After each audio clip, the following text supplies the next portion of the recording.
Hey everybody, this is KennedyHawk from the MCM team. I wanted to try something new, similar to the Deck 12 events we do at the holidays. This is just going to be a Deck of the Week short audio podcast, just me talking about a deck that I've been playing recently, why it's awesome, and going through the list and telling you why you should check it out. So every week, I'm going to try to record one deck, publish it on Saturday so people can listen to it, try out the deck, tell me what they would change, tell me why I'm dumb and why I included the wrong cards, and we can all learn about deck building together. So, we're going to kick off the first deck of the week from the MCM crew with my favorite deck, Hawkeye Aggression. I know, I'm doing this solo because I'm sure the other three hosts are sick of me talking about Hawkeye, but you, the listener, I know you're not sick of hearing about the once and forever great Hawkeye. So, let's deep dive into Hawkeye Aggression with all these new great Galaxy's Most Wanted and Guardians Wave cards. So, this deck is an update from the deck I had on the DB a long time ago called I Have an Arrow for That. When I built I Have an Arrow for That, my goal was to shoot 2 arrows a turn. And I've since changed my opinion on how many arrows Hawkeye should be shooting a turn down to 1. And we'll get to that later. But let's deep dive into the deck, go through the deck list, and then talk about what it's all about.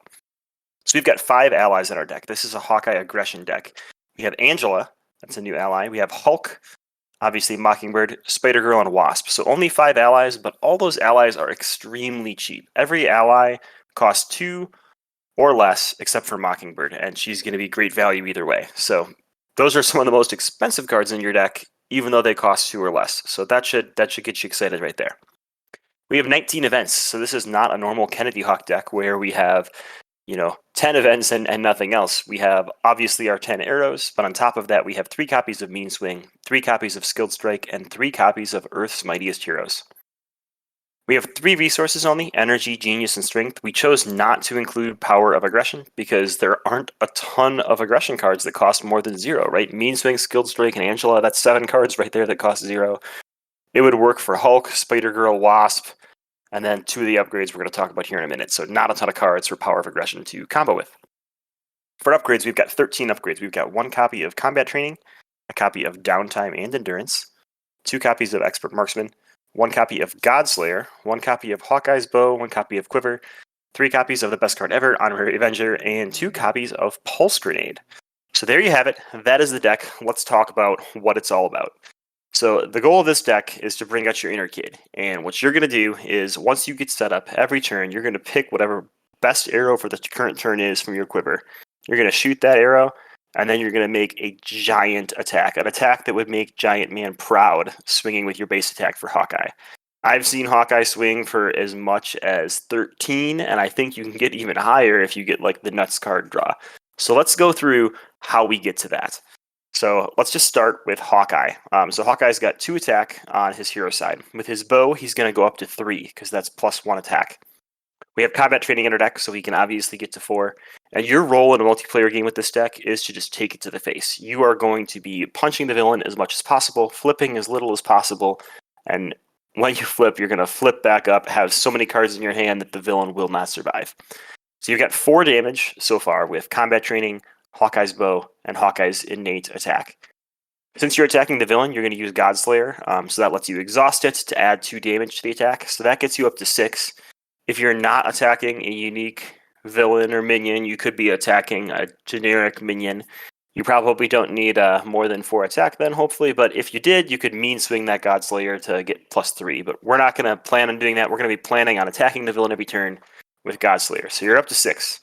Speaking of mean swing, you've got your bow and Godslayer. Those are 2 restricted weapons, but to fire that arrow earlier, you had to exhaust your bow, and you have to exhaust Godslayer, so what's this mean swing all about? It's about this new card from Star-Lord's pack, Pulse Grenade. This card seems like extremely inefficient when you look at it in a vacuum. But when you add that card into Mean Swing with Hawkeye, it is insane in value. So Pulse Grenade costs 2. It's a basic weapon upgrade that's a energy resource, so it helps you fuel Wasp. It has a hero action, attack. Discard Pulse Grenade and choose an enemy. Discard the top 2 cards in the encounter deck, deal 1 damage to the chosen enemy for each boost icon discarded this way. You're almost never going to use that text. What you care about is it has the weapon trait, and it is not restricted. So once you get a Pulse Grenade out, every time you draw Mean Swing, you're able to add 3 to your attack. So let's count on one of those. We're up to 9 attack. If we add 1 copy of Skilled Strike, we're already up to 11. And we've got 2 more copies of Skilled Strike and 2 more copies of Mean Swing. in our deck to boost our attack even further. On top of that, we got Earth's Mightiest Heroes, so we could ready Hawkeye and swing again for at least the base 4 without adding all these other things to it. So you've got a ton of advantage to just pump damage with your basic attack. You're going to be extremely susceptible to exhaustion. That's why we have those 3 Earth's Mightiest Heroes. And we brought Honorary Avengers to make characters like Angela an Avenger, and just to like boost the allies for 1 damage. Those allies are cheap. Their goal isn't to thwart, it isn't to attack, it's to be played, get down to 1 hit point, and then take a jump for Hawkeye. That is their entire purpose in this deck. So like I said, your goal is to pew pew pew, shoot 1 arrow, and then swing for a giant base attack into the villain's face. Some cool things you can do with this. So I talked about that entire chain that you could just do. You can get up to 13, 15, maybe even 18 attack if you've got 2 pulse grenades and 2 mean swings in hand. You can do all that damage with 1 basic attack. And then, what's really cool about pulse grenade is mean swing requires you to exhaust a weapon. Just like Yarnbjorn, pulse grenade's action doesn't require you to exhaust it and discard it. It's just discard pulse grenade and choose an enemy. So if you're in like a real pinch or a bind, or you're just like ready to seal the deal against the villain, he's got 1 or 2 health left, you can do that big 18, 15 damage swing, and then discard your 2 pulse grenades to do even more damage. So I was playing this at a 4-player game the other day against Kang, and I got sent to my other dimension against Kang, and I defeated him in 1 turn. I used my Vibranium arrow, I swung for 11, and then I think he had like 4 health left, and I popped 1 pulse grenade and flipped a 3 and a 2, and Kang was gone forever. So it is an amazingly bursty deck. You are going to have turns where you don't burst. But even turns where you don't burst, if you've got an arrow to shoot and a 4 damage attack, it's not a horrible turn. So I mentioned earlier about not shooting more than 1 arrow per turn, and I've really turned myself around and thrown myself in my head with this thought pattern. When Hawkeye first came out, I was all about shooting as many arrows as I could and going pew pew pew, get all those arrows out there, have fun. And that's definitely not the wrong way to play either. It is super fun to play that way, so if you enjoy that, go for it. I still do it every once in a while. But I found it's a lot more efficient to shoot 1 arrow and then use your big base attack. Anytime a hero has a base stat of 3 or more in some category, you're going to really have to justify exhausting that hero for a different reason. That's one of the reasons Miss Marvel is really good at what she does, right? With a base stat line of 1, you're never going to feel bad about exhausting her to bounce that event back to hand. With Hawkeye, every time you exhaust him to ready his bow, you're giving up 3 damage because that bow already pumps you to 3. So you've really got to be able to justify it in a good way. So we do shoot Electric Arrow to deal 3 and a stun. We could pay 2 resources and the Sonic Arrow from hand to deal 3 damage and a confuse, as well as exhausting Hawkeye. Or we could just exhaust Hawkeye and save those 3 cards in hand for something else, like playing an ally or playing a different event that does more damage. So there's this opportunity cost that is lost if you are exhausting your hero constantly to play more arrows. So what I have found is I much prefer to, like I said, pump my base attack, shoot 1 arrow, and then go to face at the villain or go to face at some minion. There are definitely still situations where you might want to shoot more than 1 arrow. Maybe there's a guard minion in front of you, and you also have, a stun that you want to apply to the villain, so you play explosive arrow to clear the guard minion, and then you go to the villain's face. You might need to thwart, and then also still want to hit the villain. So don't get me wrong, there are still definitely turns that I try to play 2 arrows. But I found when I'm winning games, what I'm doing effectively is building up this arsenal of solutions in my quiver. So I'm trying to not play arrows from my quiver at the beginning of the game. That way, mid-game to end-game, I have a solution box of 3 to 4 different arrow types in my quiver, and I can play the best arrow for me that turn, and then swing big. So hopefully that explains my thought pattern on trying to shoot 1 arrow and then swing instead of trying to pump out a bunch of arrows all at once. So let's talk a little bit more about the deck in general. So your goal is to do a lot of setup. It actually requires more setup than the last deck we were talking about. But once you're set up, you're rock and roll and flying. So you're going to want to get combat training down.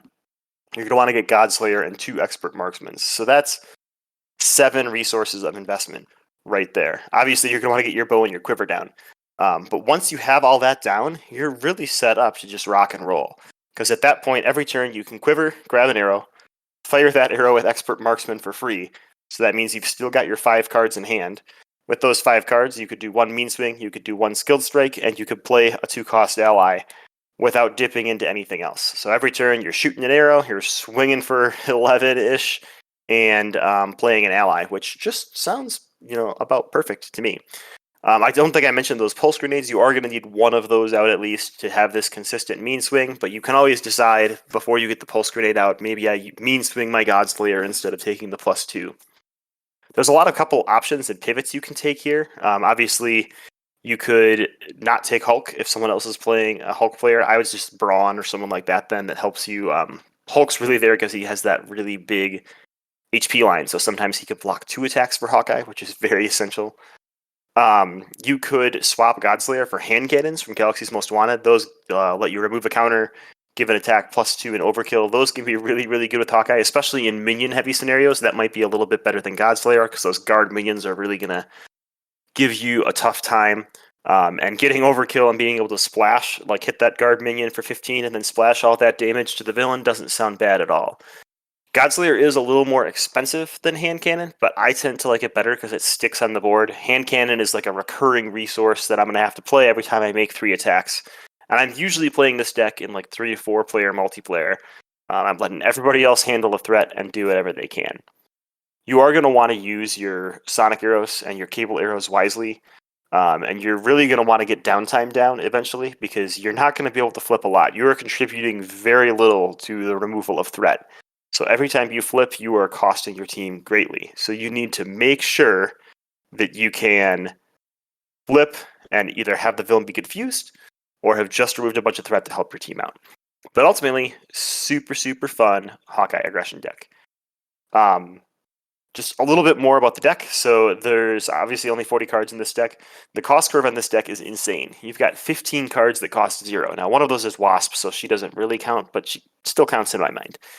You've got 9 cards that cost 1, so you're up to 24 cards that cost 1 or less. 11 cards that cost 2. So at this point, you're up to 11 plus 9 is 20, plus 15 is 35 cards that are 2 or less. And you've got 2 cards that cost 3. That's Godslayer and Mockingbird. On top of that, you have 3 more that technically cost 0, the resources. So really, like, half of your deck basically costs 0.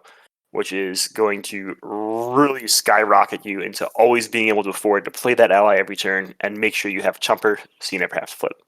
So, I highly recommend you check this out. I'm going to do a write-up on this deck on marvelcdb pretty soon, but if you're listening to the audio feed, you'll get a little early advance notice about how awesome this deck is, so be sure to go check out Hawkeye Aggression.